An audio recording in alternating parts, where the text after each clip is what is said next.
பிள்ளைகளால் சொத்துக்கள் அழியுமா? அதை நம்ம எப்படி தெரிஞ்சுக்கிறது பார்க்கலாம். பெரும்பாலான பெற்றோர்கள் தான் கஷ்டப்பட்டு சேர்த்து வைத்த சொத்துக்களை நம்முடைய பிள்ளைகள் பாதுகாப்பாக வச்சுருப்பாங்களா, இல்லை இன்னும் மேலே மேலே சொத்து சேர்த்து பெருமை சேர்ப்பாங்களா, அல்லது நம்ம காலத்தில் இருக்கும் பொழுதே, நம்ம உயிரோடு இருக்கும் பொழுதே நம்ம சொத்துக்களை அழிச்சிடுவாங்களா, நம் கண் முன்னே அழிச்சிடுவாங்களா அப்படிங்கிற ஒரு கவலை இருக்கும், பயம் இருக்கும். அதை ஜாதகத்தில் பார்த்து தெரிஞ்சுக்கலாமான்னா தெரிஞ்சுக்கலாம். பிள்ளைங்க நமக்கு அப்புறம் நம்ம சொத்துக்களை எப்படி வச்சுக்குவாங்க, பாதுகாப்பாக வச்சுருப்பாங்களா, அழிச்சிடுவாங்களா அப்படின்னு நம்ம ஜாதகத்தை பார்த்து தெரிஞ்சுக்கலாம். நம்முடைய ஜாதகத்தில் கவனமாக பார்க்கணும்.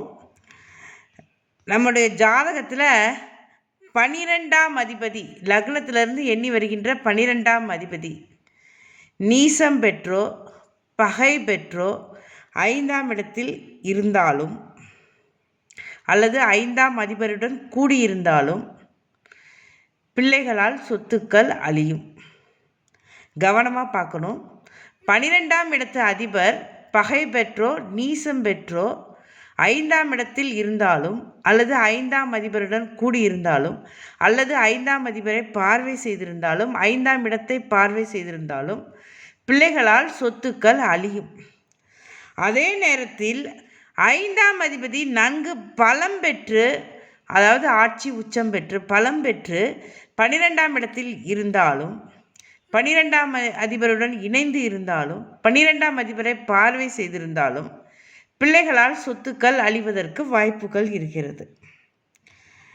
அப்போ நம்ம இந்த இதெல்லாம் பற்றி தெரிஞ்சுக்கிட்டோம் அப்படின்னா நம்ம காலத்தில் உயிரோடு இருக்கும் பொழுதே பிள்ளைங்க பிள்ளைங்க பேரில் சொத்துக்களை கொடுக்கக்கூடாது. பிள்ளைங்களுக்காக நம்ம சொத்துக்களை கொடுக்கக்கூடாது. கொஞ்சம் கவனமாக இருக்கணும். என் கண்ணுக்கு அப்புறம் என் காலத்திற்கு அப்புறம் அப்படின்னு உயில் எழுதி வச்சிடலாம். இல்லை, கவனமாக இருக்கணும். ஆனால் என்ன தான் செஞ்சாலும் விதியை தடுக்க முடியாது இல்லையா? சில விஷயங்கள் நடந்தே தான் தெரியும். விதியை தடுக்க யாராலையும் முடியாது. பிள்ளைங்களால் சொத்துக்கள் அழியணும் அப்படின்னு இருந்தால் நிச்சயமாக அந்த கஷ்டம் வந்தே தீரும்.